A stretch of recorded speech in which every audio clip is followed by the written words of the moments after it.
जी, इस समय हम मुखातिब हैं श्री जगदीश गोस्वामी जी, और ये एक गौशाला संचालक हैं।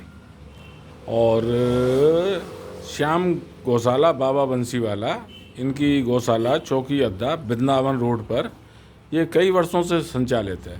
तो गोस्वामी जी, ये कितने वर्षों से संचालित है आपकी ये गौशाला यहाँ पर? ये गौशाला 2 मई 1961 में स्थापित हुई है। जी जी जी। और उसी समय से चल रही है। जी। हाँ। तो 35-40 साल हो गए इसको? नहीं, यहाँ को 50-55-60 साल हो गई है। अच्छा, 55-60 साल तो काफ़ी पुरानी है।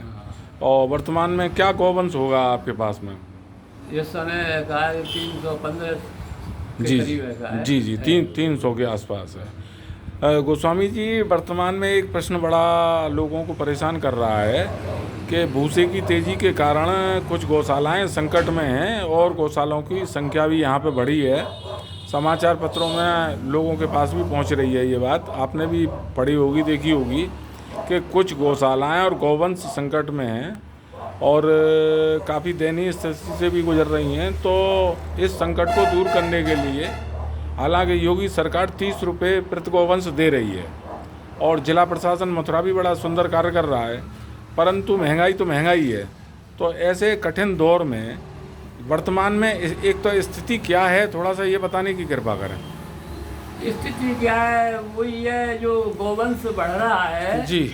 और योगी जो सरकार है उसने तो सराहनीय कार्य किया है और कर रही है। अच्छा, योगी जी गौवंश के प्रति काफी उनकी अच्छा श्रद्धा भी है। हाँ। और उसी का परिणाम है जो आज विशेष मात्रा में गौवंश हाँ, गौ माता की सेवा हो रही है। गौ माता की सेवा हो रही है। गांव-गांव में भी गौशालाएं खुल रही हैं, तो शहर में भी खुली हैं और कुछ जो गौशालाएं उनमें भी गोवंशों की बढ़ोतरी हो रही है। जी जी जी। है तो मेन कारण तो वही है कि सरकार का अच्छा भाव है। हाँ। तो इस भाव के कारण ही जो गोवंश बढ़ा है। अच्छा, फिर जो समस्या ये है कि जो गोचर भूमि थी उस समय, पहले समय में, वो अब तो है नहीं है। गाय गौशाला में ही रह रही हैं। क्या गांव में गौशाला खुल जाओ तो गौशाला में, शहर में खुल जाओ तो गौशाला में। जी। तो जो माल आता है वो कहाँ से आता है? वो तो कांटों से ही आता है। अब तुम्हारी गौशाला में भी जरूरत है, मेरी भी गौशाला में जरूरत है और उस गौशाला में भी जरूरत है। माल की आवश्यकता सभी गौवंश के लिए और भैंस वंश के भी लिए है। तो वो भैंस भी हैं या जो घोसी लोग हैं वो अपना दूध का कारोबार करते हैं, तो उनको भी चाहिए, हरा चारा भी चाहिए, भूसा भी चाहिए। तो कुल मिला के जो पशुओं की जो तादाद है उस समय अच्छी मात्रा में है। और तो, अच्छी बात है। हाँ, तो मेन कारण तो वही पड़ रहा है कि एक संग या तो महंगाई का मेन कारण तो यही है। क्योंकि सब जगह जो पहले तो गाय चरी आती थी, परंतु अब क्या चारागाह की भूमि, मतलब यहाँ पर चारागाह की तो खैर काफी समय से ही नहीं है। मतलब कोई ऐसी बात नहीं है। तो इसी साल थोड़ा सा भाव ज्यादा बढ़ गया है। ये जो भाव था वो होना चाहिए सर्दियों में। ये अभी फसल के टाइम पे ही जो भाव रहा है 500 रुपये, 550 रुपये, 400 रुपये।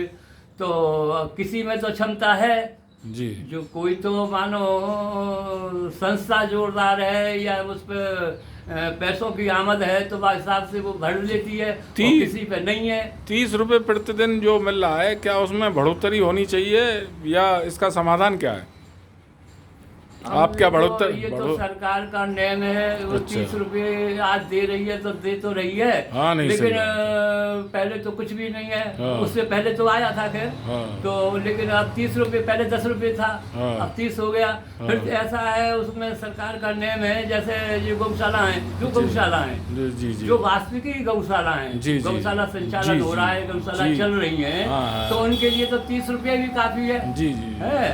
और अब तुम जो सरकार ही सब व्यवस्था करे तो फिर तो कम ही कम है। 30 रुपये में होता का एक गाय के लिए करीबन ज्यादा नहीं तो 100 रुपये की तो खुराक होनी चाहिए मिनिमम। तो भी अकल से खवाओगे जब, नहीं तो 150-150 रुपये चाहिए एक गाय के लिए। हाँ, सही बात है। तो कहने का तात्पर्य है, हाँ, एक कमी आ रही है जो दानी ज्यादा देते थे।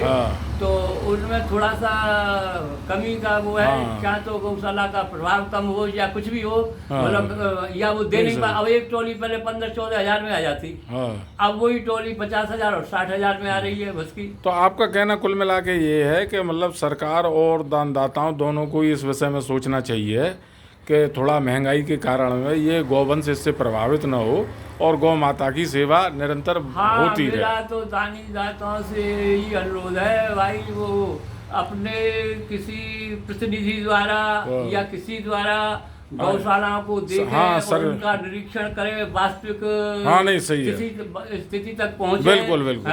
जहाँ हाँ, लाभ हो उस गौशाला में बिल्कुल, उनको बिल्कुल। चारे पानी की बिल्कुल, व्यवस्था होनी चाहिए। बिल्कुल। और हाँ, एक निवेदन और भी है, जी। जैसे कुछ पंजीकृत गौशाला है हाँ। उनको तो मिल ही जाता है, हाँ, सभी मिले, अब मिले जो नई और हाँ, कुछ गौशाला 10-20 गौशाला ऐसी हैं इन पे नई है, तो उनके लिए अपने विशेष प्रशासन के द्वारा विशेष व्यवस्था करनी जैसे चाहिए। प्रशासन के द्वारा भी थोड़ा सा निगाह उनकी तरफ भी रखनी चाहिए। हाँ, ताकि गौवंश कोई गाय तो वो भी पाल रहे हैं। हाँ, कोई संकट ना आवे, है ना। बहुत बहुत धन्यवाद गोस्वामी जी, आपकी ये गौ सेवा के विषय में, आपने जो गौ भक्ति के विषय में ये चीज़ बताई है, आपकी बात को हम सरकार तक और दानदाताओं तक पहुंचाने का पूरा प्रयास करेंगे।